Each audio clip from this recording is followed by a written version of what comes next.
Hey, everybody. Welcome to Buddhist Center. It's so nice to see all of you tonight. It's so nice to be talking about Lama Tsongkhapa's foundation of all good qualities, source of all my good, and specifically the section on calm abiding and special insight. And specifically, we're talking about calm abiding. We're talking about shamatha, getting the calmest mind around that, while being the calmest mind around, is also the most brilliantly illuminated mind simultaneously, without any kind of laxity, lethargy, sleepiness, or dullness, but so calmed down that there's no any scattering or excitement. And the purpose of that kind of adventure you will have to go on of your mind to get it to a place where it has what's called calm abiding, where it could sit on an object for a very, very long period of time, because 9 special stages have been gone through. The reason, for the need for this beautiful mind of calm abiding is to be able to have a calm enough mind to look at the most important object of observation in the universe, and that is, what is the nature of reality? What is the nature of the self of person and self of phenomena? Is it as it appears? Is it inherently existent? Is it truly established? Does the self of person just exist right within me inherently? Does the self of phenomena exist right within the object inherently as it appears? As I appear to me, as I appear to you, as you appear to me? Is this all as solid and independent as it appears? Or when I start to kind of analyze things, does that appearance seem to not tally with the reality of the situation? And when we're trying to undo, something in terms of how we apprehend, the things around us, that has to be undone while looking at the things to appear the way that's really in opposition with the way they actually abide, is not an easy adventure. Is not something that's so simple to do. And because since beginningless time, we've had this mind that grasps at things as being inherently existent every moment, in terms of every kind of bit of awareness that we have, because we've always had this way of looking at things. To undo that way of looking at things, we have to be able to, get it to the point where it is so subtly undone at a conceptual level, at a level where we have worn out all possibilities of it, existing the way that it appears to us. Until we've worn out all those possibilities conceptually and worn them out at a such subtle level, we won't have any chance of directly experiencing the nature of reality. And that direct experience of the nature of reality comes about from causes and conditions. That path of seeing doesn't just occur out of nowhere. That path of seeing occurs because there's been some very specific things that have led up to one's ability to directly perceive the nature of reality, the lack of inherent existence of all phenomena. And the steps that have led up to that have required this calm mind that we're talking about. When we look at the steps, the 4 steps of the path of preparation that kind of lead up to the 4 stages, levels that lead up to the direct perception of emptiness, there's a union of special insight, which is the super smart mind we'll talk about, and calm abiding that occurs, that allows for a yogi to slowly go through stages of conceptual analysis that are coupled with a calm mind that kind of act as friends with one another to then get to the point where that friendship of this calm mind with the smart, intelligent analysis is so tight that even though it's conceptual still, it doesn't seem it to the yogi. The yogi won't even be able to distinguish this subject-object duality in terms of using of a sign, of an image, in order to arrive at this idea of emptiness. The yogi will get to the point where, even though the conceptuality is still there, the mind has gotten so calm and to such a subtle level that the yogi will it almost seem as though there's direct perception. It's so subtle, but it still hasn't occurred because it's still at the level of inferential valid cognition and not yogic direct perception. So the yogic direct perception can only occur through the stages of inferential cognition that get the mind to be subtle enough to have that breakthrough moment that we know Lama Tsongkhapa had, and then wrote in praise of dependent origination in praise of dependent origination.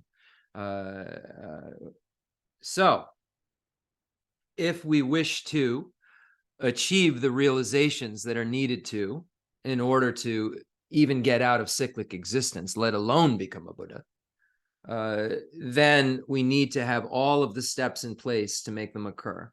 And that's why we're going through calm abiding so thoroughly. And so I just wanted to let everyone know what we're going through and why we're going through it this evening, and why we're going to spend the next few months looking at the subject of calm abiding. And we've spent a few sessions already looking at the prerequisites or conditions that are good for getting it. And now we're getting into some of the ways that we can tame down our minds a little bit before even getting to the place where we're just going to focus on one object thoroughly, kind of suppressing more coarse things so that the subtler, the kind of subtler and subtler focus or fixation on an object can occur without so many other kind of gross distractions going on. And we'll talk about what that means in a little bit. But before I go any further, I would like to have everybody just set their motivation. I've explained what's going to be taught tonight, so I think that we would all concur that a calm mind, and the calmest, most precious mind that one can achieve, is calm abiding. And with calm abiding, you can achieve various levels of clairvoyance as a bodhisattva. You need them, according to Lord Atisha, to really work for the sake of all sentient beings. And that calm mind, that calm abiding, that most special calm abiding, precious mind, when combined with the analysis, becomes what cuts the root of cyclic existence. So this material is so suitable for any being who wishes to achieve Buddhahood. And we'll be looking at this process through the lens of the three capacities: the small capacity, teachings shared in common with beings of small capacity, teachings shared in common with beings of medium capacity, and teachings for beings of great capacity. So we're making sure that this teaching encompasses all of the pathways that lead to Buddhahood without leaving off any. So we know that it's a realistic thing to do to invite every sentient being here in order to listen, because we know it's the stages of the path to enlightenment that we and all sentient beings need to traverse, and all of them need to be traversed in order for us to achieve fearlessness and complete bliss. And that's what the Buddha has. And because the Buddha has removed the afflictive obstructions and the obstructions to omniscience, he or she is the most reliable guide in the universe and has perfect love, compassion, skillful means, power, and so forth. We were talking about the bodies of the Buddha in the car today with one of Rinpoche's students, and it was amazing to see how from this brilliantly compassionate mind that's omniscient. Bodies are produced to help sentient beings because the Buddha has engaged in the bodhisattva path and has this mind that dependently originates into a spontaneity to help. It's just their Buddha can't do anything else because this bodhisattva path has laid these tracks in the Buddha's mind of compassion and love and so forth, that this omniscient mind, when it's combined with compassion for every single sentient being in the universe, just starts to produce form bodies in all kinds of different styles, form bodies for special Arya bodhisattvas, form bodies for normal numbskulls like me. And the Buddha can't stop doing it because of the bodhisattva path. And we won't be able to stop doing it when we become Buddhas, because we will have gotten to the bodhisattva path. And we will get to the bodhisattva path because we have the recipe. And the recipe is right here in front of us. It's just our choice, chef's choice. Do you want to make the good food, as I said the other week, or do you want to make the bad food? Well, you can make the best food in the universe and have it be delicious 24/7, or you can make so-so food and take your chances. But this recipe is for the 100% most delicious food in the universe, chef's choice. Okay, so imagine that you invite all sentient beings here to be your guest. I will invite them all here to be my guests to hear the teaching. And you as students lead them here to listen to the teaching. And think about, why you are here, and think about the sufferings that everyone experiences within cyclic existence. Suffering of change, and at minimum pervasive compounded suffering. And think about, all of the various sufferings that are happening around in the world, the suffering now going on in Israel, in the Gaza Strip, with Hamas and the Palestinians, and just terrible things happening in Ukraine and in Russia, and all throughout the world. There's just so much tragedy going on, and tragedy personally going on with our friends and so forth. So we don't have to look very far for coarse suffering of change or suffering of suffering. But we really have to be so aware about the pervasive compounded suffering and know that any being who is in cyclic existence has to be forced again and again and again into a contaminated set of aggregates if he or she has grasping at true existence.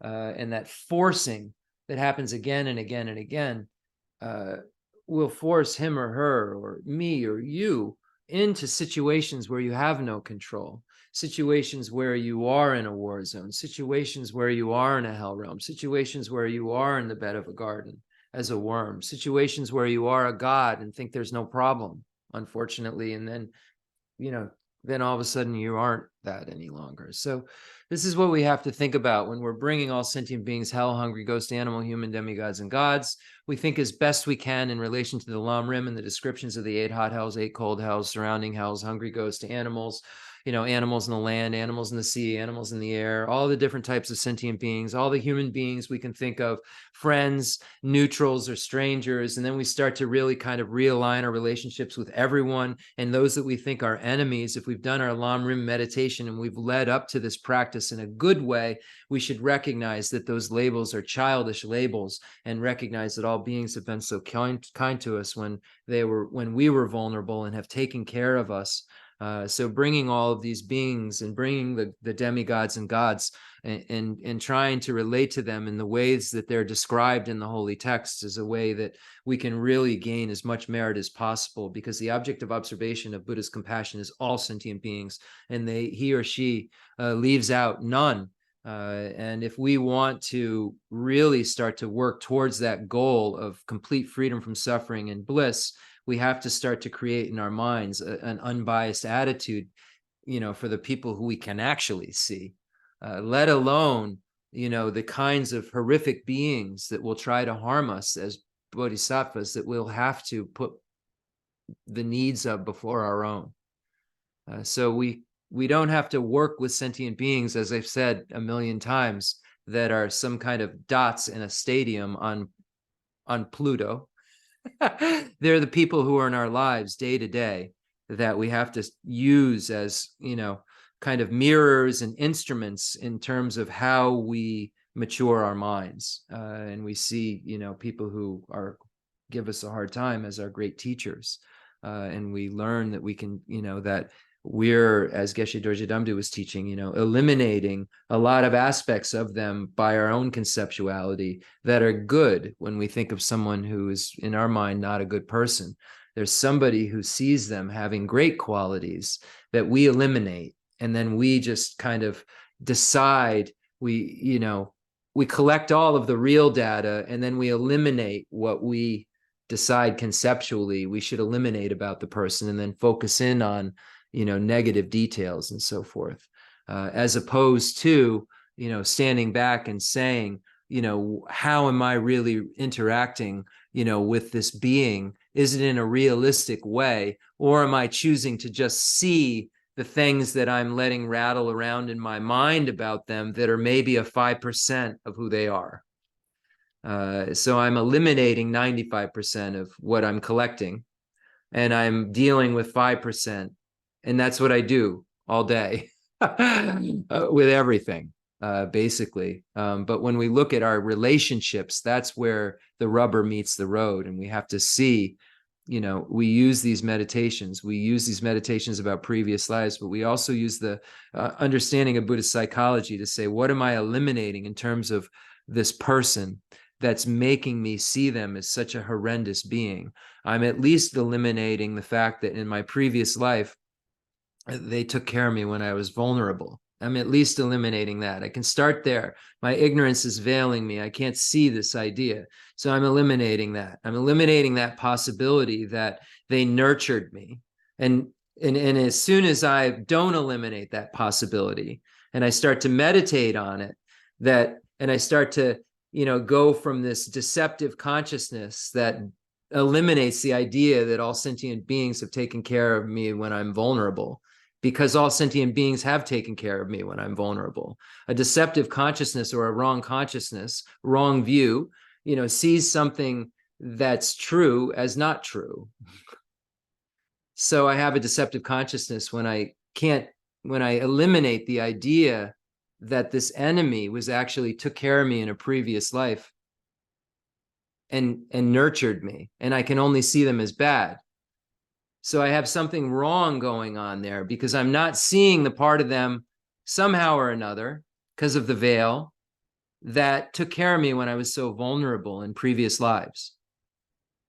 So I'm eliminating that possibility the moment that I'm saying that's my enemy. So the Lam Rim allows us to become more realistic and stop, eliminating the parts that are true. There's a part, of the person, there's a part of that person, the consciousness, previous life, that we're eliminating and not seeing as true. And the more we do meditation, we can start to say, oh, well, maybe that person, in this life is reacting and having all this karma, but previously they took care of me in a way. So you start to say, oh, wait, well, maybe I shouldn't. Maybe I'm not seeing this person so right. And then you say, well, yeah, this person did take care of me. And then you start to really, really realize it. And you can see how, if you started to believe this and go through this and stop eliminating facts about, in a bigger sense, about beginningless lives, how you then would have a hard time saying this is an enemy. If you could look at a broader picture, look at beginningless lives, see that every sentient being is taking care of you like a mother, like a brother, like a sister, taking care of you in a most vulnerable way. If you could somehow start to meditate on this and realize this, you would then have that as part of the entity in some ways with every sentient being that you come in contact with. So you have that coming in the door, that you've taken care of me when I was most vulnerable. You've taken care of me when I was so vulnerable, with everyone that you meet. And this is why Pabunka Rinpoche says, when you really meditate on all sentient beings are your mother, and remember their kindness and wish to repay their kindness, and you have this kind of, I will repay their kindness, when you start to meditate on this way, is you start to see sentient beings all as your mother. You come upon a worm, you come upon an insect, and you see them as your dear caretaker instantly. So you start to interact with sentient beings in a way that's completely different because of the analytical meditation that you're doing that stops you from eliminating the possibility that they've been so kind to you. And when you stop eliminating that possibility, you start actually engaging in thinking that tallies with reality. Because all sentient beings have been our mother in previous lives. So all sentient beings are our mother. We've just merely forgotten. So it's a wrong consciousness. It's a wrong idea that we have when we meet a person and don't recognize how kind they've been to us. And it's the only way we get rid of the wrong idea is by applying antidotes and by meditating on the antidotes like we're going to talk about tonight, and start to learn how to suppress things to the point where we can get our minds calmer and calmer, so that we can then have that unite with that analysis that we're doing, that objective observation, the lack of inherent existence of all phenomena, the lack of, the intrinsic existence, objective existence, things existing right inside the object. We can use that as our object eventually. So it's so, so important that we see how our mind evolves. Our mind doesn't just snap into understanding emptiness. Our mind has to evolve slowly. Our mind doesn't just snap and we're a bodhisattva. Our mind has to have the mental basis in order for the arisal of bodhicitta to actually happen. So it's this process that we go through, the equalizing, exchanging self with others practice, the 7-point cause and effect for realizing bodhicitta, the combination of them both, that allows us to get more realistic with everyone we come in contact with, and stop eliminating the possibility that this person that annoys us is actually someone who took care of us more than anyone ever did in even this life that we can think of. When I think of like someone that I love and care about so much, I don't even want their finger pricked, but I'm so willing to, just not be so careful around a stranger. And I don't care so much if I have an enemy, if their finger's pricked, kind of like get a little bit of a charge if their finger's pricked. But that's because of the fact that I've eliminated the possibility in my mind because of ignorance that they've been so kind to me. And it's because of the veil that I have around me, the self-grasping ignorance that gives rise to inappropriate attention, that gives rise to our afflictions and contaminated karmas. And then I have this samsara. I have cyclic existence. I have the suffering of change, pervasive compounded suffering. And at least I have the pervasive compounded suffering. So bring all sentient beings here, because this is a reliable place to bring them, a place where the teaching for beings of 3 capacities will be taught. And we know that this encompasses everything that all sentient beings need to hear in order to progress the 5 paths, in order to progress everything that leads up to the 5 Mahayana paths and so forth, in order to become Buddhas. Because we know without becoming a bodhisattva, you can never become a Buddha. And when you become a bodhisattva, you reach the Mahayana path of accumulation, and then can traverse the stages we just talked about to the path of preparation, where we have the union of calm abiding and special insight, and then to the path of seeing, where the breakthrough moment of seeing emptiness directly happens in your first bodhisattva ground, and then to the path of meditation, where you go through all 10 bodhisattva grounds and become more and more competent in helping sentient beings, and become more and more able to do what I'm saying I'm going to do right now. So bring all sentient beings here as I recite this verse from the Sanchi Molan, the prayer of noble conduct, the king of aspiration prayers. And we're also fortunate to be here tonight. And please, everyone who's watching, I know there's someone very important watching right now. Please say prayers for Jeffrey Hopkins, the great translator. Jeffrey Hopkins is very ill now. He's very weak. I was recently in contact with him, and he's very grateful for prayers. And we would not be here understanding the Dharma in the same way. And others of you who are studying English and practicing the Dharma would not really be able to have the technical aspects so clear if Jeffrey Hopkins in the 60s wasn't with Gen Wangyal and then studying with His Holiness, and for 10 years translating for His Holiness, and then having 63 publications and so much of Gomang College's work, Jamyan Sheba's work, particularly the Madhyamaka work, and work on Umajupa and Chandrakirti's entrance to the middle way with Jayan Sheba and Alan Peldon's annotations, just incredible. So I just want to say, and through the power of any of this truth that we're, engaging in this evening, may any obstacles to Jeffrey Hopkins' peace be removed. And please, Rinpoche, please pray for Jeffrey Hopkins, please. Lai ke dan lu dan no jin ke zhubun da dan mi ke nan dan zhe wa gong ji zha nan ji zang ba dan zhe ke du da ji ji den du. In the language of gods, nagas, and yaksas, in the language of demons and of humans too, and however many kinds of speech there may be, I shall proclaim the Dharma in the language of all.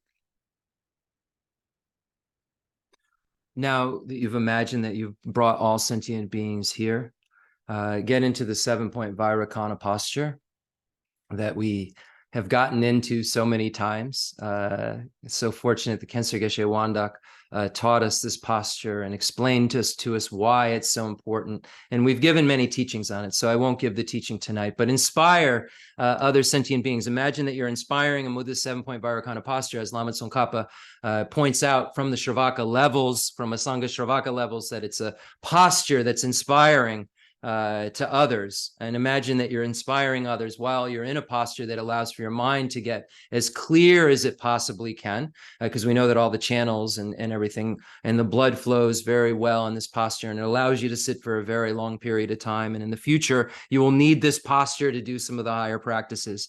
So the 7-point Vairakana posture is such a holy posture.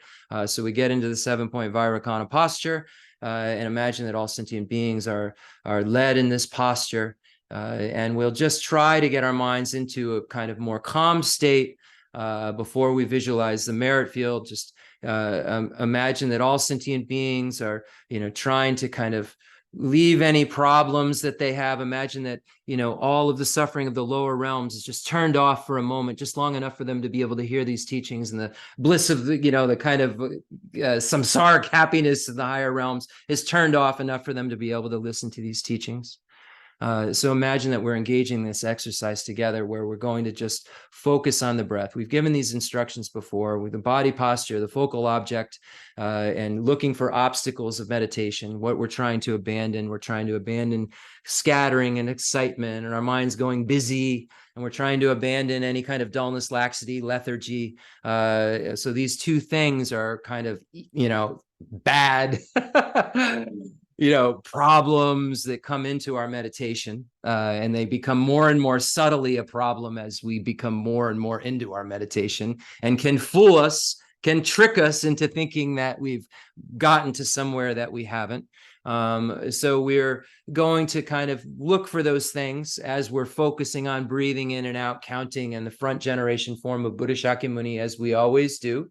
And if for some reason you start to see your mind going, busy in one direction, or sleepy, kind of not as bright in another direction, let the introspection, the spy in your mind, catch it and have mindfulness bring the object of observation back. So we've talked about this many times. I won't give the instruction, and we're talking about shamatha tonight.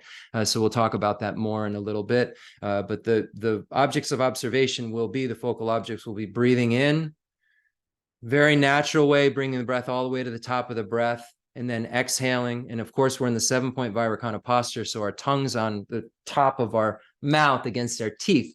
So we're breathing through our nose, unless we have some kind of problem. We always can modify our meditation. If our legs don't work, we can sit in a chair. Always modify, but don't make excuses and say you can't do meditation because you can't get in this exact posture. Modify it. If you can't, breathe only through your nose, breathe through your mouth too. Don't make excuses. The only way that you'll be able to be free from suffering and have bliss forever is if you put the work in that makes it happen.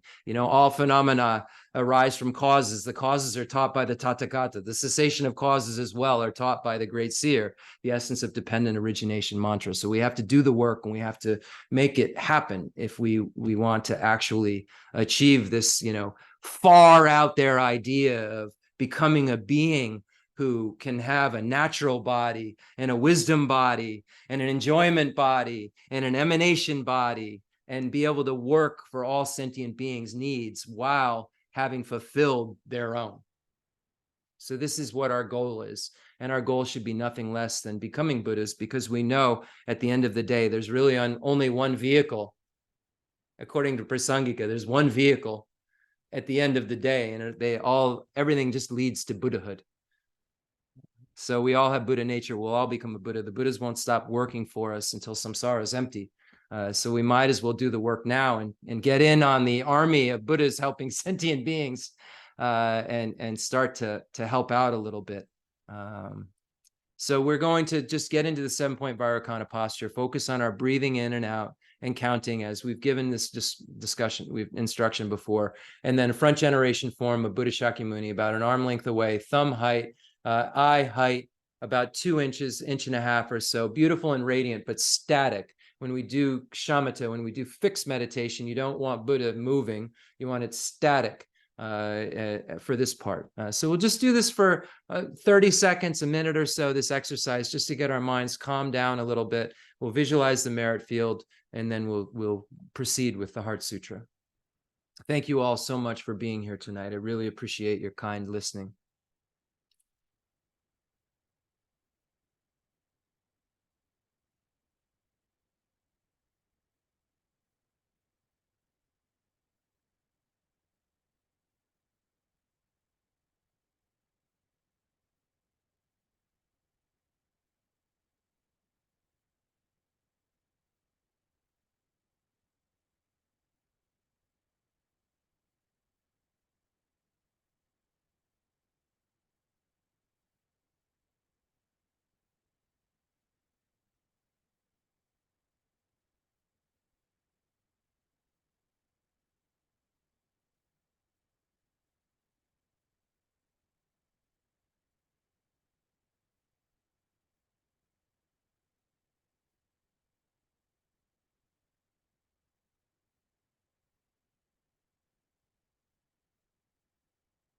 Now imagine that Buddha Shakyamuni has been containing the entire merit field. Imagine that Buddha Shakyamuni starts to move around and look into your eyes with so much love and compassion, so proud that you're here this evening, so happy that you're actually engaging in the path that he came here almost 2,600 years ago, so compassionately to show the world about. So from this bliss that Buddha Shakyamuni is experiencing, imagine there's an eruption, and that the entire merit field begins to fill in the space in front of you, imagining His Holiness the Dalai Lama on a jeweled throne supported by snow lions, Vajra strong. His Holiness is there. We're so fortunate to have Chenrezig in our world walking around. He's so kind to continue to give us these clear teachings. Imagining Khenser Geshe Wandak, many of our root teacher. He was so patient with us. We were talking before the teaching, and so kind to repeat these things over and over and over again until we understood them, and never tried to take us further than we were ready to go. Rinpoche, I'm so happy you came into my life 25 years ago. So fortunate that you're just as present today as you were the day that I picked you up from Namgyal. Imagine Khenser Geshe Wandak there, imagining Geshe Lobsang Gompo, imagining Demo Locha Rinpoche, imagining Khenser Lobsang Gyatso, these holy beings that we've had in our lives, imagining Geshe Dorje Damdu, Umzala Geshe Aga, Geshe Maletens Ladrinla, imagining Jeffrey Hopkins, imagining Chado Rinpoche, Lama Zopa Rinpoche, any being that you consider a holy enlightened being. Imagine them in the space in front of you, encouraging you to study this Lam Rim teaching, to get clarity around this Lam Rim teaching. We're so fortunate to have beings who are so compassionate in our lives. Imagine the beings of the extensive deeds lineage passed down from Buddha Shakyamuni to Lord Maitreya and Asanga and Basu Bandhu and Dignaga and Dharmakirti and Vimuktasena and Haribhadra and Shakyaprabha and Gunaprabha and Salimpa and Atisha, imagining these holy beings, imagining the beings of the profound view lineage passed down from Buddha Shakyamuni to Manjushri and Nagarjuna and Buddha Palita and Arya Deva and Chandrakirti and Shanti Deva, all of these holy beings, Baba Vega, Chandrashita, Kamala Shila, and again Salimpa and Atisha, all of these beings passing down the lineages of bodhicitta, passing down the lineages of grounds and paths and logic and reasoning, and the Madhyamaka Prasangika view of emptiness, passed down from Master Nagarjuna. We're so fortunate. The lineage of blessings passed down, Vajradhara, Saraha, Matripa, Tulopa, Naropa, Lotsawa, Marpa, and Milarepa, and Gampopa. Imagining Lord Atisha passing down the Lam-Rim lineage to Drone Tompa and the three old Kadampa lineages, all the holy beings of the Nyingma, such as Padmasambhava, Sakya, Pandita, Satya Kunganimpo, the Kaji lineage, all the Karmapas, the Galupa lineage, Lama Tsongkhapa, Kirtapje, Jelsapje, Panchen Sonandrapa, Basu Chuji Jetson, Jayan Sheba, Janja Rupi Dorje, Gonju Jimmy Wampo, Jitsumba, Purbajok, all of these holy beings were so fortunate to be connected to, hearing the Lam-Rim teachings, hearing the four interwoven commentaries. The seventh Dalai Lama is so kind to be such an incredible yogi to show how to practice the Lam-Rim and couple it with the Tantrayana path so clearly. We're so fortunate.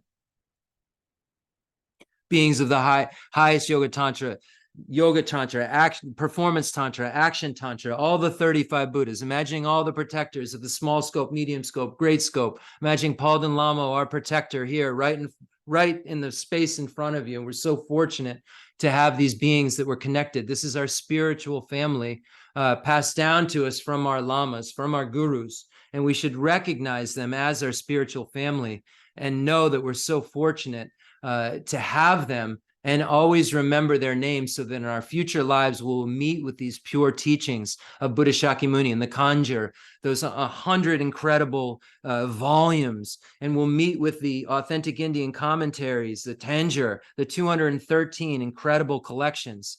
We'll be able to meet with these teachings in the future if we remember these names and have these imprints in the incredible Tibetan commentaries that elucidate it so clearly. So now we have the entire merit field. We have all of the enlightened holy beings in the space in front of you. Imagine that you've brought all sentient beings here. So we have beings that have no longer have afflictive obstructions or obstructions to omniscience. Those beings are not sentient beings. Those beings are Buddhas. And then we have beings who have among or both the afflictive obstructions and obstructions to omniscience, or just the obstructions to omniscience if they're 8th, 9th, 10th ground bodhisattvas. Imagine that these beings are here and able to recognize what they need to recognize in order to become enlightened. And now we'll recite the Heart Sutra from the second turning of the Wheel of Dharma, where we know the definitive truth is taught about the lack of inherent existence of all phenomena, seeing that all phenomena are empty of nature, and the non-affirming negative that the Buddha presents to us that is very, very special within the Prasangika view, where we see that all phenomena are merely designated in dependence upon a collection, and there is nothing from the side of the object that can be found to possess even any kind of self-character or anything, any kind of defining, establishing characteristics, objective existence, even at a conventional level. So we're really fortunate to know how to even negate things established by way of their own character at a conventional level, because of the Madhyamika Prasangika view that Nagarjuna so clearly shows us, Chandrakirti so clearly identifies and negates Baba Vega's kind of wrong understanding, and Chandrashita's and Kamalashila's, believe it or not, and Haribhadra and Vimuktasena's wrong understanding of emptiness, believe it or not, wrong understanding of emptiness, because they just didn't take away enough. And we'll have to all study a lot of years to know what taking away enough and what not taking away too much means, and what that middle way where there isn't permanence and there isn't annihilation is, because we know Tsongkhapa says if you have permanence you have annihilation. If you have permanence, if you have substantiality, you have not inherent existence, which is nihilism. Something like this, right? Okay, so Heart Sutra explicitly teaches the lack of inherent existence of all phenomena. All phenomena lack a nature, even at the level conventionally, at the level of, existing by way of its own character. No good. You haven't taken away enough, but don't fall off the cliff. Don't fall off the cliff and say nothing's there. You haven't taken away enough, but don't take away too much. And then implicitly, it talks about the 5 paths. And we see that mantra for the sharp bodhisattvas that aren't me contains within it, the Teata Om Gate Gate Paragate Parasangate Bodhisoha contains within it, the implicit teaching of all of the 5 Mahayana paths. Teata Om Gate, path of accumulation, Gate, path of preparation, Paragate, path of seeing, Parasamgate, path of meditation, and Bodhisoha, path of no more learning. And the sharp level Bodhisattva understands that those 5 paths are empty of inherent existence. So everything that is required to get to Buddhahood is contained within Teata Om Gate Gate Paragate Parasangate Bodhisoha. And even if we're looking at it from the perfection vehicle, and you say, oh, how do you become a Buddha without Tantra? We see in the 10th Bodhisattva ground in the Madhyamika Avatara, it says that the Buddhas come give initiations. So we have to look into what that would mean. Sutra of the Heart of Transcendent Knowledge. Thus have I heard once the Blessed One was dwelling in Rajagriha at Vulture Peak Mountain, together with a great gathering of the Sangha monks and a great gathering of the Sangha Bodhisattvas. At that time, the Blessed One entered the samadhi that expresses the Dharma called profound illumination. And at the same time, noble Avalokiteshvara, the Bodhisattva Mahasattva, while practicing the profound Prajnaparamita, saw in this way. He saw the 5 skandhas to be empty of nature. Then through the power of the Buddha, Venerable Shariputra, and said to noble Avalokiteshvara, the Bodhisattva Mahasattva, how should a son or daughter of noble family train who wishes to practice the profound Prajnaparamita? Addressed in this way, noble Avalokiteshvara, the Bodhisattva Mahasattva, said to Venerable Shariputra, O Shariputra, a son or daughter of noble family who wishes to practice the profound Prajnaparamita should see in this way. Seeing the 5 skandhas to be empty of nature, form is emptiness, emptiness also is form, emptiness is no other than form, form is no other than emptiness. In the same way, feeling, perception, formation, and consciousness are emptiness. Thus, Shariputra, all dharmas are emptiness. There are no characteristics, there is no birth and no cessation, there is no impurity and no purity, there is no decrease and no increase. Therefore, Shariputra, in emptiness there is no form, no feeling, no perception, no formation, no consciousness, no eye, no ear, no nose, no tongue, no body, no mind, no appearance, no sound, no smell, no taste, no touch, no dharmas, no eye dhatu up to no mind dhatu, no dhatu of dharmas, no mind conscious dhatu, no ignorance, no end of ignorance up to old age and death, no end of old age and death, no suffering, no origin of suffering, no cessation of suffering, no path, no wisdom, no attainment, and no non-attainment. Therefore, Shariputra, since the bodhisattvas have no attainment, they abide by means of Prajnaparamita. Since there is no obscuration of mind, there is no fear. They transcend falsity and attain complete nirvana. All the Buddhas of the 3 times by means of Prajnaparamita fully awaken to unsurpassable, true, complete enlightenment. Therefore, the great mantra of Prajnaparamita, the mantra of great insight, the unsurpassed mantra, the unequal mantra, the mantra that calms all suffering, should be known as truth, since there is no deception. The Prajnaparamita mantra is said in this way: Teata Om Gate Gate Paragate Parasangate Bodhisoha. Teata Om Gate Gate Paragate Parasangate Bodhisoha. Teata Om Gate Gate Paragate Parasangate Bodhisoha. Teata Om Gate Gate Paragate Parasangate Bodhisoha. Teata Om Gate Gate Parasangate Parasamgati Bodhisoha. Teta Om Gate Gate Paragati Parasangati Bodhisoha. Teta Om Gate Gate Paragati Parasangati Bodhisoha. Thus Shariputra, the Bodhisattva Mahasattva, should train in the profound Prajnaparamita. Then the Blessed One arose from that samadhi and praised noble Avalokiteshvara, the Bodhisattva Mahasattva, saying, Good, good, O son of noble family. Thus it is, O son of noble family. Thus it is. One should practice the profound Prajnaparamita just as you have taught, and all the Tathagatas will rejoice. When the Blessed One had said this, Venerable Shariputra and noble Avalokiteshvara, the Bodhisattva Mahasattva, that whole assembly in the world with its gods, humans, asuras, and Gandharvas rejoiced and praised the words of the Blessed One.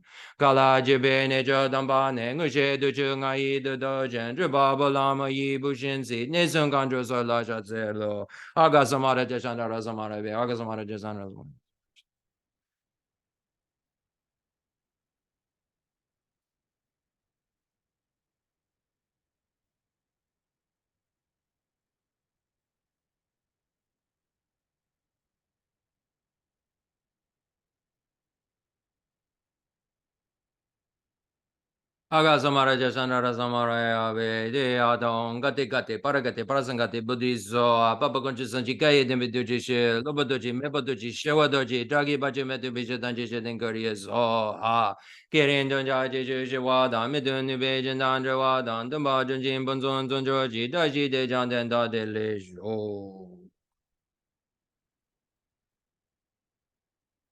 And we make this mandala offering as a request for teaching. And I also just have to say that thank you so much, Rinpoche. Khenso Pema Jetson was so important. And I know everything about Khenso Pema Jetson. And so I know you. And I just want to say thank you. Rinpoche talked all the time. The fundamental ground is scented with incense and strewn with flowers, adorned with Mount Meru, the four continents, the sun, and the moon. I imagine this is a Buddha land and offer it. May all sentient beings enjoy this pure realm. Holy Lamas high, wrap the sky of your Dharma bodies in massive clouds of knowledge and love, and let them pour upon the earth of your disciples as we are ready, a shower of rain, the teachings deep and wide. I send forth this jeweled mandala to you, precious Guru. Yeah, for 25 years, Shaka Gen Nima and Khenso Pema Jetson were my household names. So thank you. I take refuge until I am enlightened in the Buddhas, the Dharma, and the Sangha. Through the merit I create by teaching the Dharma, may I attain Buddhahood for the sake of all sentient beings.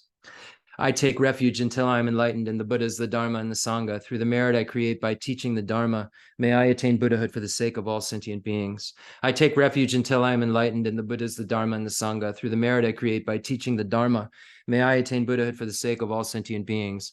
Sanje jadan zoji janan la shanje badu dani jazuji dagi chushe jipe zonanje drola benche sanje jubasho.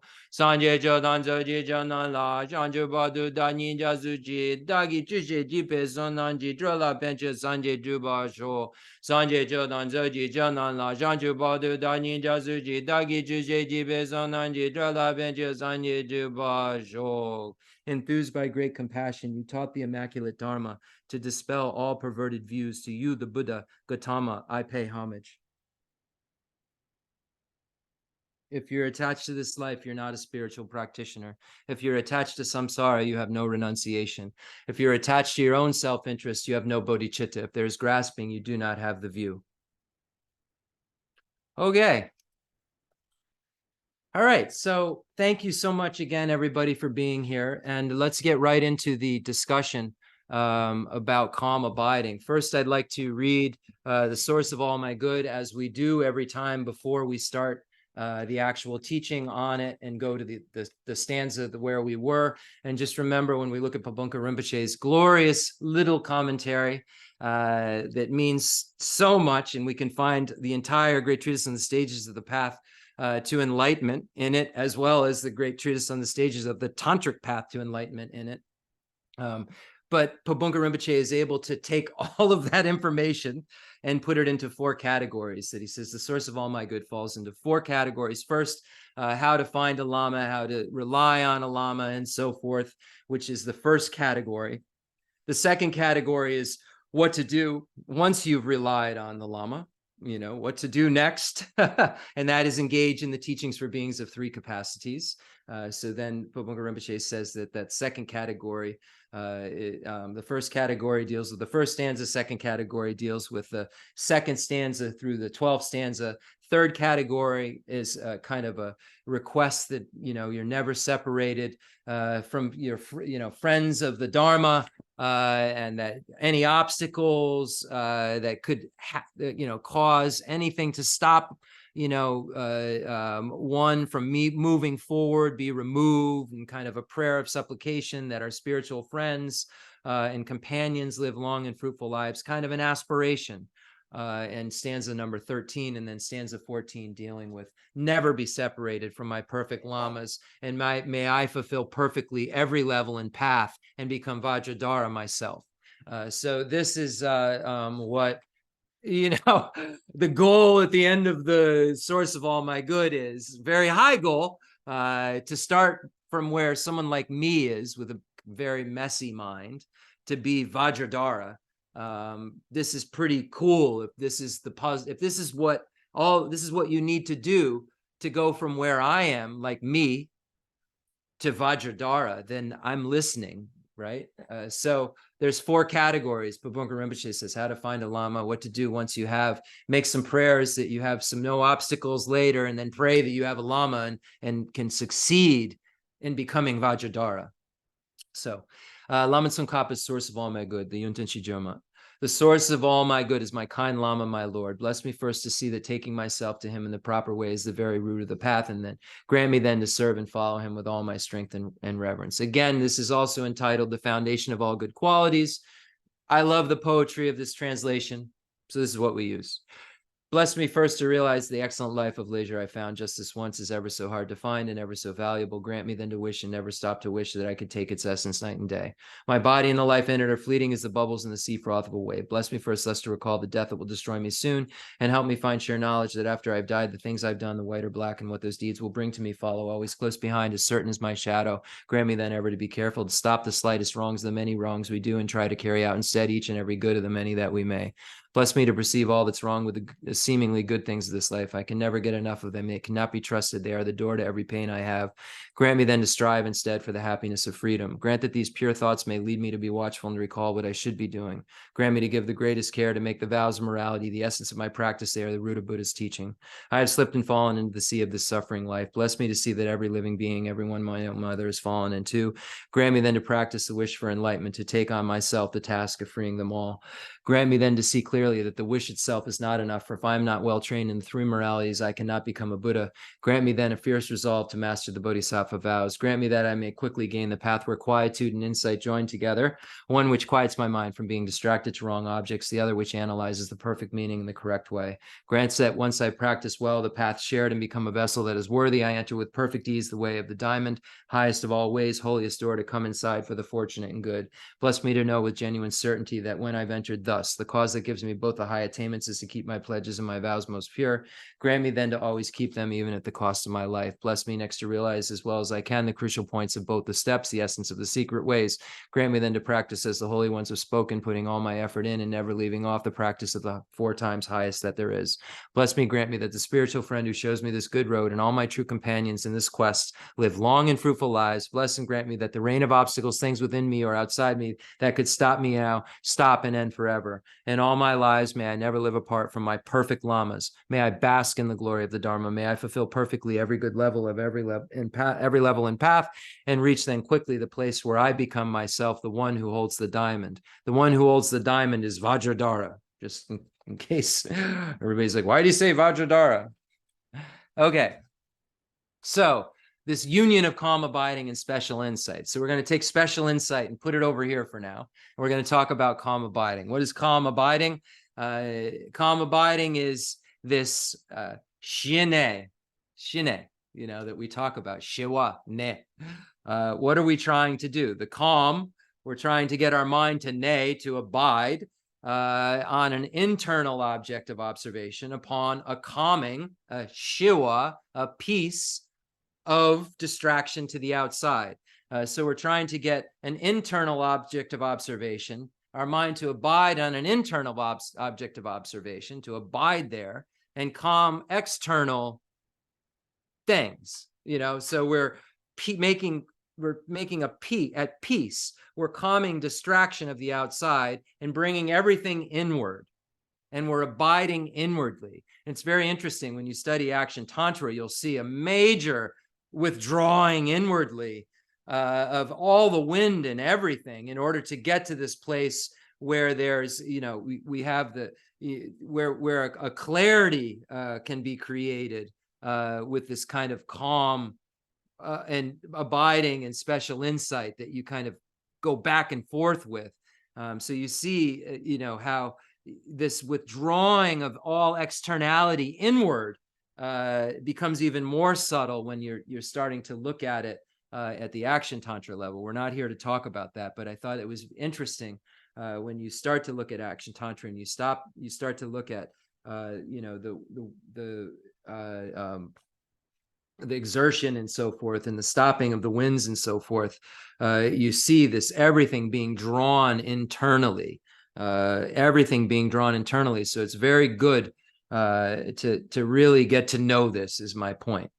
So you're trying to withdraw your mind from external things. The sense consciousness is not what's participating in calm abiding. It's the mental consciousness that we're maturing, that we're trying to get calmer and calmer through these 9 stages that we'll talk about later. But we're talking about prep stuff right now. How do we prepare to actually, start to get to close placement, close setting, and so forth? Like, what are we kind of preparing to do to make it so we're getting calmer and calmer, so that we could really, really get to a point where we could get rid of the obstacles in our mind to that place that we could sit so brilliantly but calmly at the same time, bright and calm, not dull and calm and chill and mellowed out, calm and genius, geniusly brilliant. It's not thinking, but you know what I mean? It's as bright as it could be while it's as calm as it could be. So the mind is going to be able to abide inwardly as calm as it could and as bright as it could on an object. And it says, you'll be able to do it for as long as you want. 4 hours is like the starting point. They say, 4 hours, but you could do it for days if you needed to. And it's that calm mind that has to be there to see emptiness. So you're, getting everything outside, distraction away, calm, making that peace. It's really Shua, peace, goodbye. Calm it. And then you're going to sit with something, an object of observation. We'll talk about that later. What will they be? What will it be? What will be my object of observation? That's going to be kind of a you choose, but there's some good suggestions out there. But we'll get to that. So you're going to need to find an object of observation that your mind is going to sit on, that's not looked at or heard or smelled or tasted or felt. Your mental consciousness is going to abide on it. So you're not looking at a stick and then getting really good at just staring, as Pabunka Rinpoche says. And as, in the,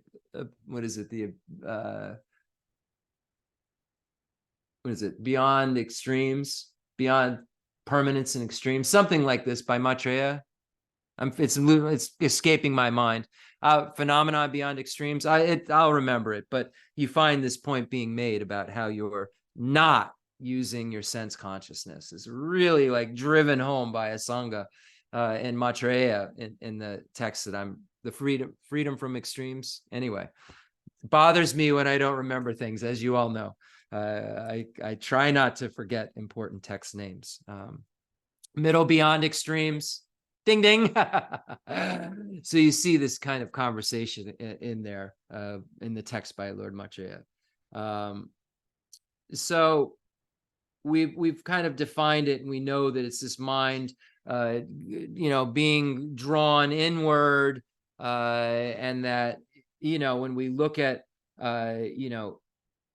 how we define it, we're defining it as a kind of stabilization that arises from meditation conjoined with a special pliancy.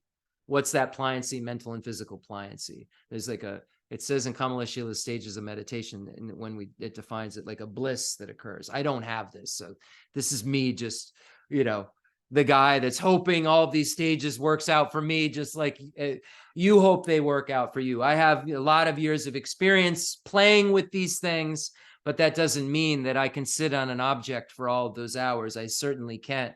And this is one of my weaknesses. And I want to say, I really appreciate you allowing me to talk about it, because it allows me to then, know more and get rid of, ignorance. And that's the way that I can ignorance about how to get it, which then allows me to, get it more, because the more subtlety I understand about how to get rid of these things and identify problems in meditation, the better I can meditate, and the more likely I will be to then be able to become a bodhisattva someday. Because a bodhisattva needs a calm mind. It says you can get bodhicitta somewhere. And without this calm, abiding mind, having been invoked before, But I find it hard to believe day and night you could think about helping beings without a mind that could really focus well. So this is up for debate, but it's one that I'm willing to. So prerequisite for calm abiding, we talked about the 6. And then last week we were talking about, identifying if, hey, you have a really big problem with certain afflictions, that the suggestion is to start with the grossest problems that you have. If it's going to be such a problem that you can't sit down and think about an object because you hate someone so much, you have to deal with that hatred. You have to deal with that angry mind and get it toned down a little bit so that you could actually then sit on an object. If you have a problem with attachment and all you can think of is lust or this car I must have, a lot of times it's talking about attachment to the body, attachment to the flesh, but we can be attached to so many things. It's just us being pulled towards an object. Like if that's so crazy in our mind, how could we think of an object? And trying to think about an object and dumb down this crazy anger and attachment with just thinking of an object isn't realistic. We need to kind of apply antidotes, as Kensei Geshe Wandok told us so many times. So what are some problems? We know hatred, attachment, ignorance, the tops, the jealousies, the pride, discursive, thought, the mind's going everywhere. So we have all of these problems. Lama Tsongkhapa identifies 5 jealousies, not in the Lamrim Chemo, but when we look at Gampopa's text, we find the 6, and in actually, I'm looking at Gam. I have 5 texts in front of me. So yes, in Gampopa's text, the jewel ornament for liberation, we find the 6. As you know, we were looking at Gam. So just anybody who's new, we're looking at a lot of different texts right now, and going through different things about calm abiding. And we're using Gampopa's text, and we arrived at some of the antidotes to attachment, and so forth, and how to meditate on antidotes for attachment and antidotes for hatred. And we actually arrived at, how to meditate on antidotes for hatred, and we came up with loving kindness. And then we arrived at the section that said, here on the loving kindness is the one that means towards sentient beings among the 3 described earlier. So then we say, what do you mean 3? What is this classification of 3? And so then I said, well, we're going to do something interesting, and we're going to look at Lama Tsongkhapa's Umagomba Rapsel, where he explains the 3 types of compassion based on the beginning quote about compassion for sentient beings who are like rippling of water, etc., and how the 3 types of compassion are presented there. Because the 3 types of compassion and the 3 types of love that the Gampopa are talking about are the same things. They're talking about loving kindness with sentient beings as their object, or compassion with sentient beings as their object. In Gampopa's text, we're looking at loving kindness, and we're talking about loving kindness because loving kindness, love, is an antidote to hatred. But I thought, why not? Let's understand what these 3 types of loving kindness are and 3 types of compassion, because they're labeled the same. So you can have loving kindness that has sentient being as its object, or compassion that has sentient beings as its object. In Gampopa's jewel ornament for liberation, we're talking about loving kindness. It maybe gets into compassion too, but we're referring over, because in the hatred section, it's talking about loving kindness. So we're referring, Gampopa says, as we explained before, these 3. So we're looking back to what Gampopa says, but then I said these 3 are the same as the compassion Tsongkhapa talks about in the Gomu Gomba Rapsel, the illuminating the intent. Lama Tsongkhapa's beautiful commentary on Chandrakirti's entrance to the middle way, or supplement to the middle way, chef's choice. And in it, you see the clear words, Chandrakirti's own auto commentary elucidating it all. And in that, the beginning, as we know, Chandrakirti pays homage to compassion for sentient beings who are like blah, blah, blah, blah. We'll read into it, and we'll look at it really well. We're not going to just kind of glance at it, looking at the time. So I got about 5 more minutes, and then I've got to end. This is what always happens, but this is how you look at texts, you take your time, you look at Gampopa, and then you say, oh, that reminds me of something over here. And then you look at it over here. This is what Jeffrey Hopkins, Gen Nenden Jambel Drapa, has taught us, is that you take it and then it cues you to look at another text, which cues you to look at another text, which cues you to look at another text, which should cue you to look at another text. And it's been beautiful to learn really how to do this. And Rinpoche was very good at this. We'd be learning something with Rinpoche and he'd say, well, now we got to go look at this other thing. So this is something that I'm trying to do. So we're looking at, okay, first, objects, loving kindness or compassion. You get it, right? Like there's loving compassion, there's love, and then there's compassion. Love is the antidote to hatred that Gampopa is talking about. And Gampopa talks about the 3 types of love. Compassion is different. Love is wanting sentient beings to have happiness. Compassion is wanting sentient beings to be free from suffering. So it's a little bit different. I know it sounds similar, but it's a little bit different. So both love and compassion have 3 divisions, and they're the same divisions, really. Love or compassion that has sentient beings as its object. Love or compassion that has phenomena as its object. Love or compassion that has unobjectified or observationless. What are we saying? What's Tsongkhapa saying? I'm not a fan of that translation. No offense to anybody. I think it's like observationless compassion, something like this.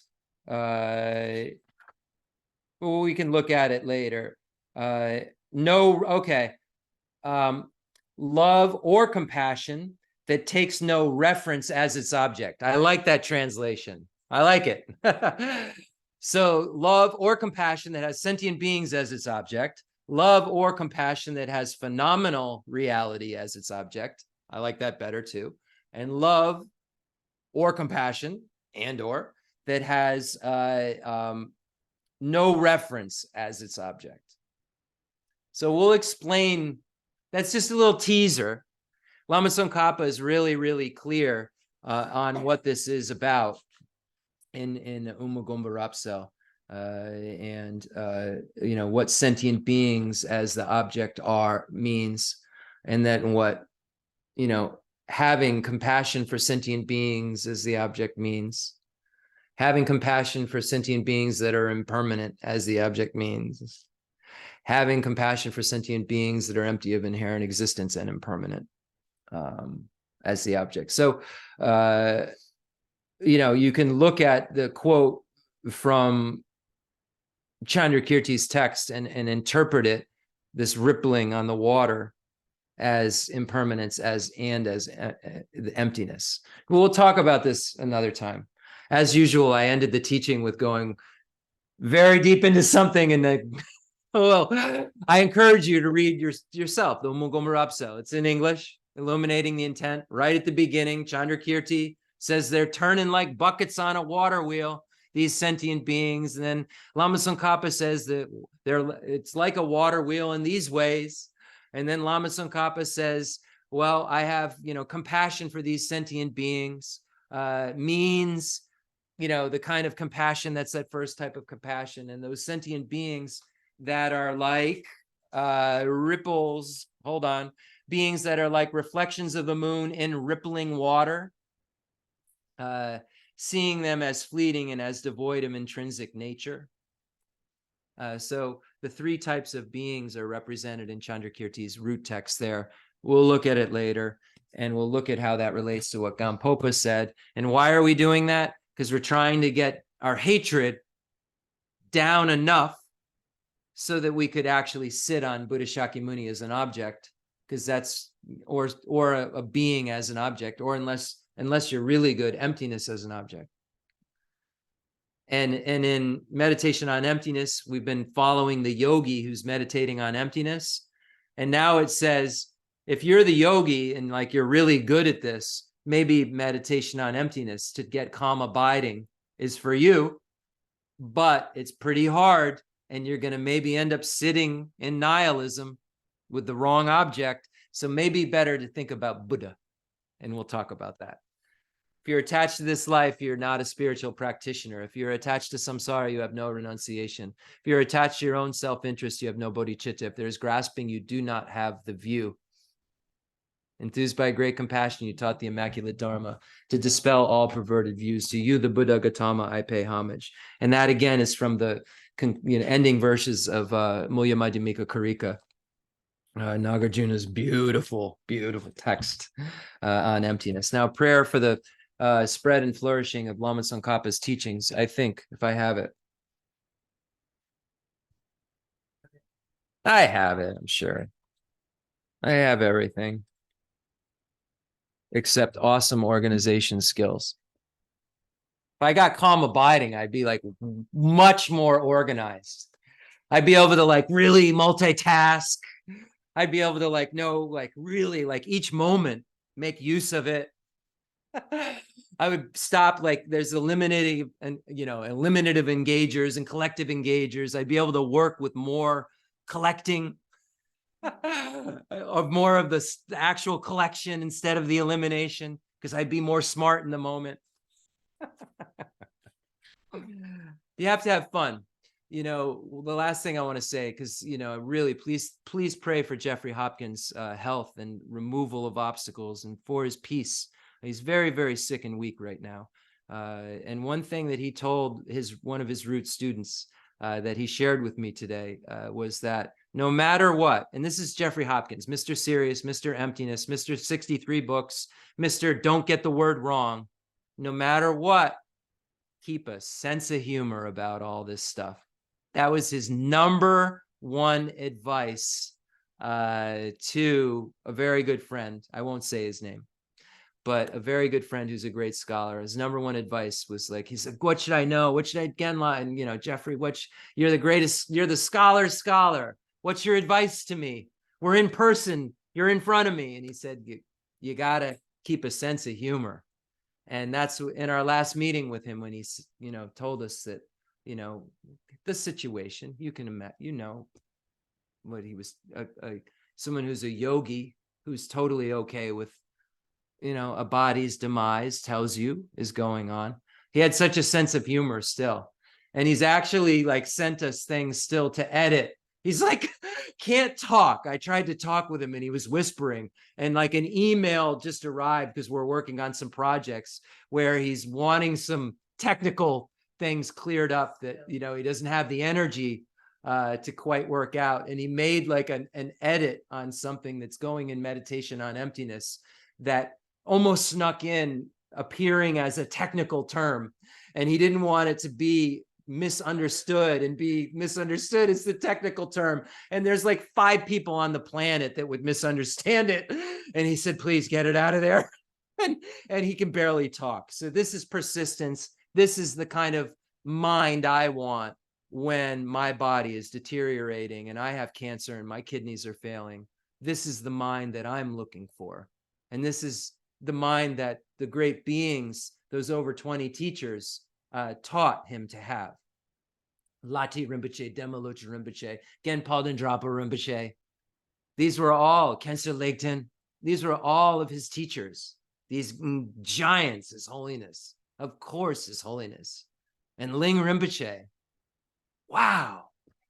We're so fortunate. We're so fortunate. He sat alone in a room and learned about Kala Chakra from His Holiness. Sat alone in a room, learned about the Ngarim Chemo from His Holiness. Sat alone in a room with Gendon Lodru and all of these incredible scholars to learn about Jayan Sheba over and over and over again. And Geshe Supa. Wow. So fortunate. And the list goes on. I've only listed some of the teachers. They're all the teachers of the teachers.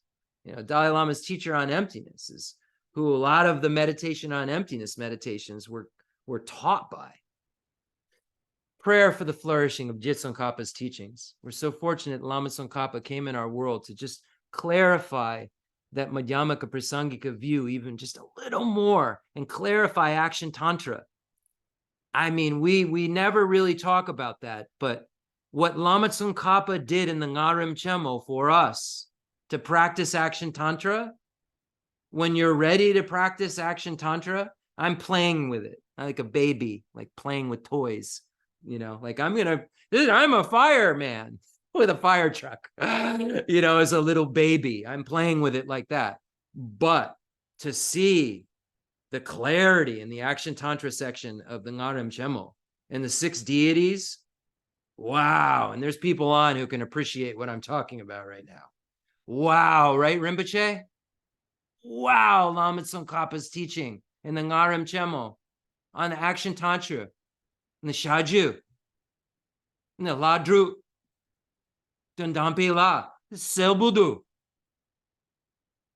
Jesuyan. Okay. Now I'm really going to do this. Prayer for the flourishing of Tsongkhapa's teachings. Though he's the father producer of all conquerors, as a conqueror's son, he produced the thought of upholding the conqueror's dharma in infinite worlds. Through this truth, may the conqueror Losang's teachings flourish. When in the presence of Buddha Indraketu, he made his vow, the conqueror and his offspring praised his powerful courage. Through this truth, may the conqueror Losang's teachings flourish. That the lineage of pure view and conduct might spread, he offered a white crystal rosary to the sage who gave him a conch and prophesied. Through this truth, may the conqueror Losang's teachings flourish. His pure view, free of eternity or destruction, his pure meditation, cleansed of dark fading and fog, his pure conduct, practiced according to the conqueror's orders. May the conqueror Losang's teachings flourish. Learned, since he extensively sought out learning, reverend, rightly applying it to himself, good, dedicating all for beings in the doctrine. May the conqueror Losang's teachings flourish.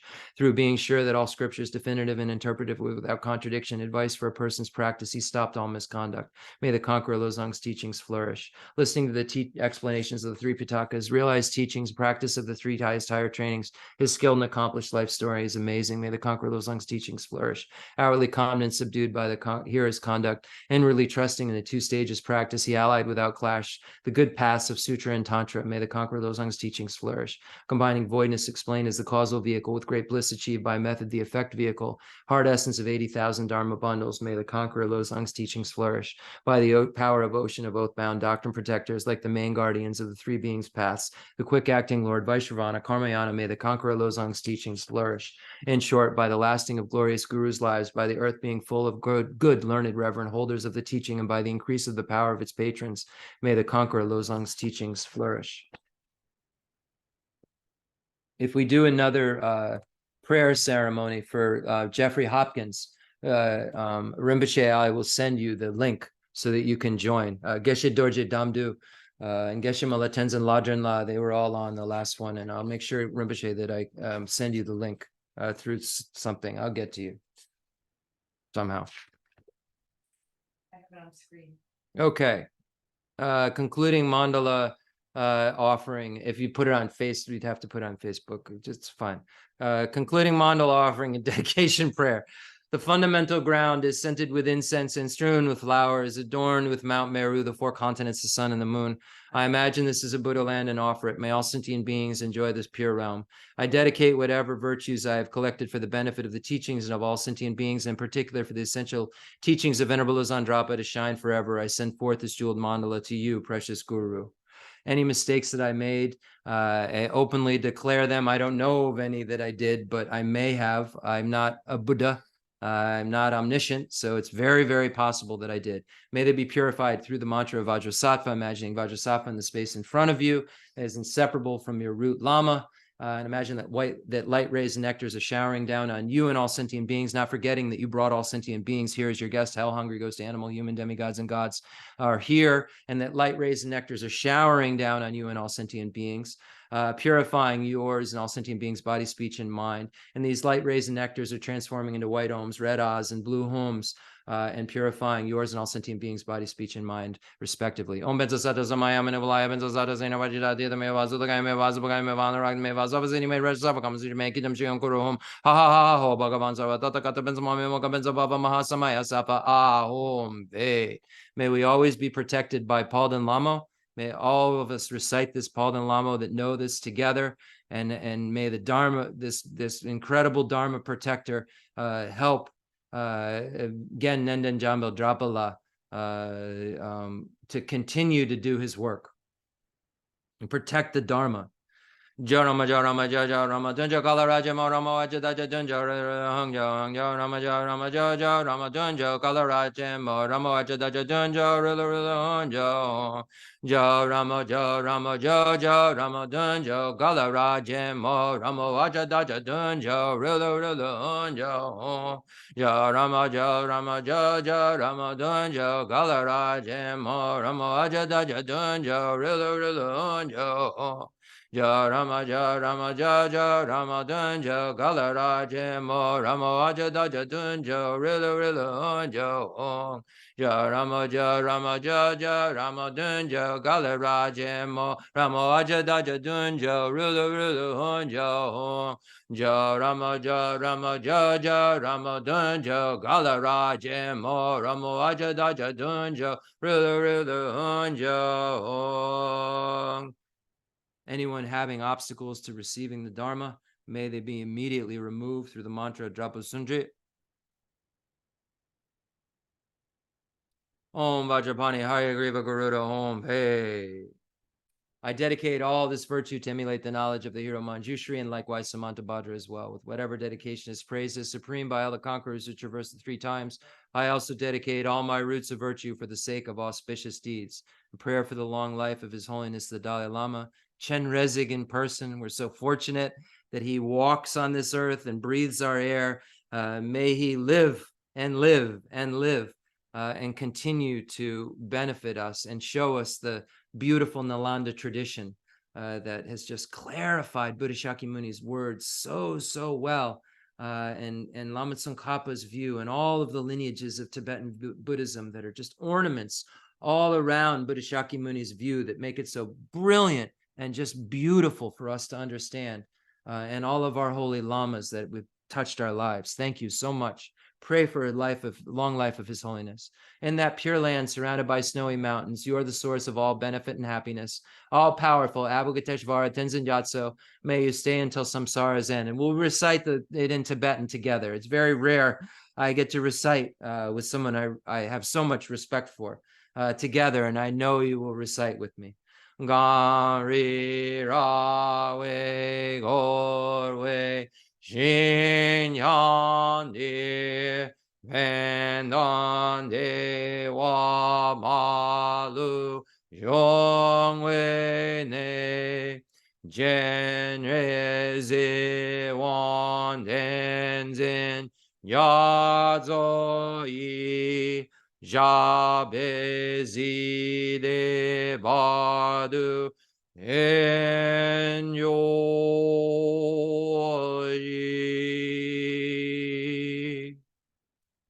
And now a prayer of supplication to Namgyal Khyentse Geshe Wandak Rinpoche that I wrote 1 year after his passing from this world on March.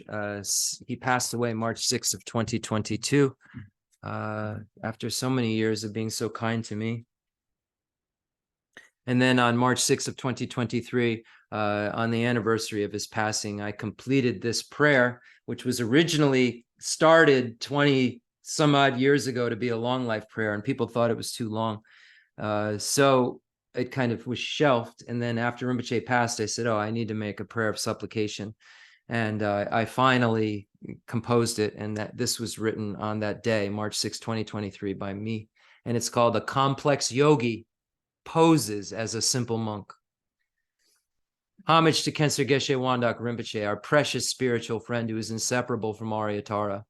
Fully prostrate, covering as many atoms of the earth as possible to your pure body, speech, mind, and enlightened activities. I offer to you drinking water, bathing water, flowers, incense, candles, scented water, food, and music purified by Om, Om, Om, Om, Om, Om. The rarity of having 1 million wish-fulfilling gems is a common occurrence compared to meeting with a holy teacher like you, who placed the complete path to Buddhahood in our childlike hands. Just like Atisha, who came to Tibet with a lamp to dispel the darkness of ignorance, you, kind abbot, arrived in the West with a lineage purer than a diamond and begged us never to be satisfied with partial instructions. The teachings of the extensive deeds and the profound view lineages flowed from your lips like nectar for our ears that elucidated the teachings for beings of 3 capacities. Now the sound is stopped.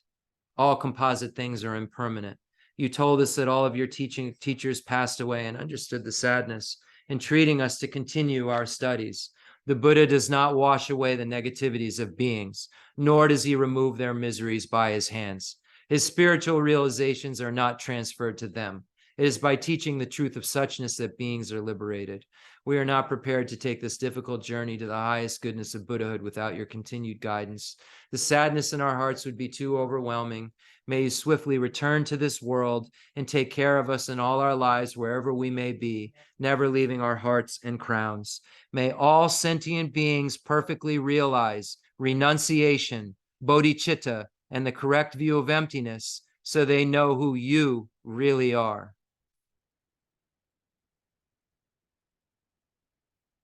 Thank you, everyone, for your patient listening. Please try to engage in these things, engage in these practices, apply these teachings to your life, and understand that all of these things were instructions for us to practice. And I hope your mind is virtuous now and continues to be virtuous so that you can experience the bliss of Buddhahood eventually, because it says we will, all of us. Thank you, all of you. Appreciate you. Take care.